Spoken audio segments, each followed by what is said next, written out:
In today's video, let's talk about the way that you can use Duolingo Super features for free. So if you're trying to use these super features of Duolingo, what you can simply do is start a free trial. Duolingo does provide a free trial so that you can try out this feature without having to pay. So what you simply need to do is tap on this Duolingo icon on the bottom right of the screen and make sure you head over to the first option, which is the super plan. You can simply tap on try super for $0. Tap on the try option again, and as I said earlier, you can get 1 week for free. You can simply tap on this option, add in your card details. Once you're inside of this section, you can either choose 2 days before or 3 days before.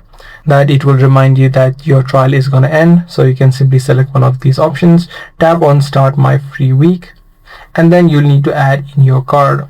So make sure you cancel your subscription before the free trial ends so that you do not get charged on your card. So by following this exact process, you'll be able to use Duolingo Super features for free.